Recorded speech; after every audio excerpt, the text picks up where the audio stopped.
Hei, jeg sitter her sammen med Kenneth for å høre litt rundt essensveilederutdannelsen som NIP setter opp til september nå i år.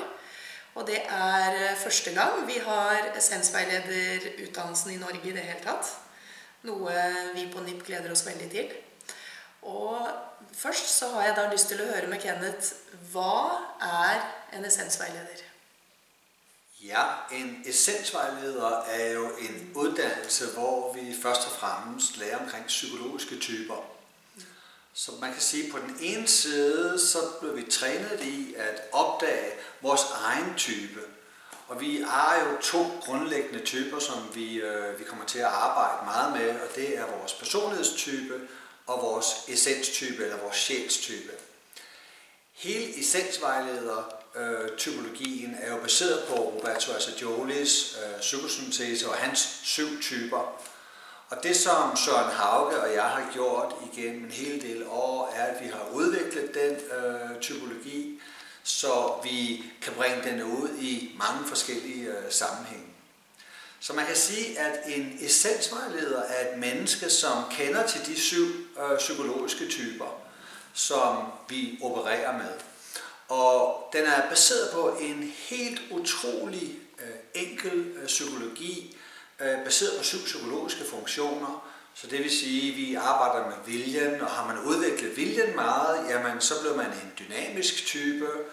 Vi arbejder med følelsen som en psykologisk funktion, og har man udviklet sit følelsesliv meget, så bliver man en sensitiv type.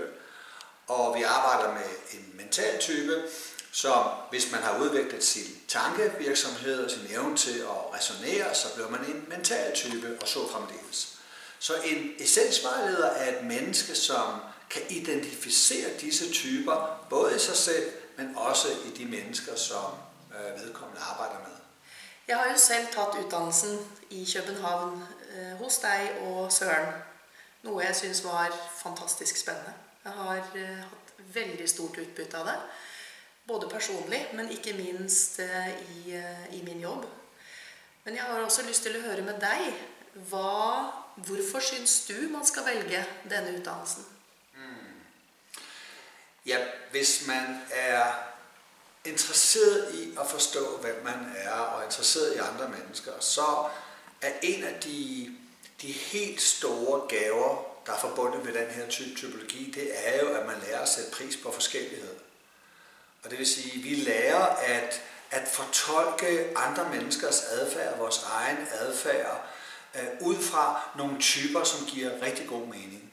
Meget ofte er det sådan, at når vi er sammen med andre mennesker, og vi måske er over for en adfærd, som er meget dynamisk, meget direkte, meget kraftfuld, så opstår der alle mulige fortolkninger inde i vores hoved af, jamen kan det vide, om manden han er sur på mig, eller vi forstår ikke altid andre menneskers adfærd. Men hvis man har sat sig ind i den her form for typologi, så får man ligesom en evne til at forstå folks adfærd og ens egen adfærd på en langt dybere måde. Og derfor så skaber det mulighed for langt bedre samarbejde, langt bedre samvær med hinanden. Og essensvejlederuddannelsen vil virkelig klæde os på til at forstå alle de forskellige typer adfærd, alle de forskellige typer energier, som et menneske rummer, og som vi selv rummer. Og så det er en måde både at lære os selv at kende, og komme virkelig dybt hjem i os selv, og det der er vores ligesom unikke særenhed. Man kan sige, vi ved jo alle sammen, at italienere er forskellige fra tyskere, og tyskere er forskellige fra nordmænd. Og det der med at forstå disse forskelle, og forstå disse forskellige psykologiske typer, giver en stor frihed, både i forhold til at finde ud af sin egen selvudfoldelse, men også at virkelig møde andre mennesker i deres unikhed. Når NIP nå setter opp utdannelsen til september, så det jo Søren Hauge, din venn og kollega, som sammen med meg og Mariann Martinussen, som også har tatt utdannelsen i København, vi 3 som i fellesskap skal stå for undervisningen her oppe. Og jeg vet jo hvordan jeg bruker denne utdannelsen som terapeut i dag, men jeg har lyst til å høre med deg. Hvordan mener du man kan bruke essensveilederutdannelsen?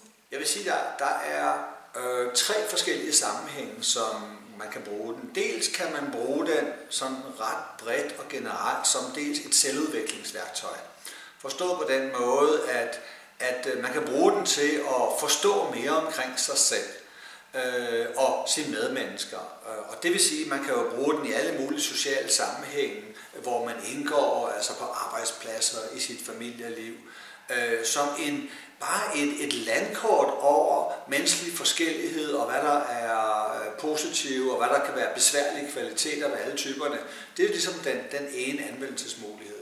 Dernæst så kan man, hvis man har en uddannelse i forvejen, og det kan være som coach eller som vejleder, hvor i en HR-funktion, hvor man har med mennesker at gøre, og hvor man skal forstå, hvilke muligheder de har i jobhenseender eller i alle mulige andre henseender, så kan den bruges som et meget stærkt vejledningsværktøj til at guide andre mennesker på plads karrieremæssigt.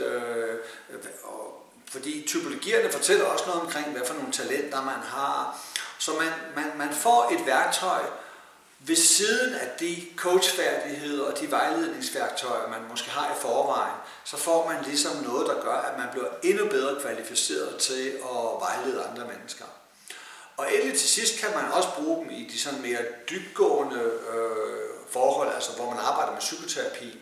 Man kan få via typerne kan man få en langt dybere forståelse af, hvad det er for nogle psykologiske mønstre, som gør sig gældende i et menneskes liv. Fordi hver type har ligesom deres forsvarsmekanismer, har også deres patologi. Så hele essensvejlederuddannelsen vil give dem, som tager nogle rigtig dybe værktøjer til at arbejde med andre mennesker.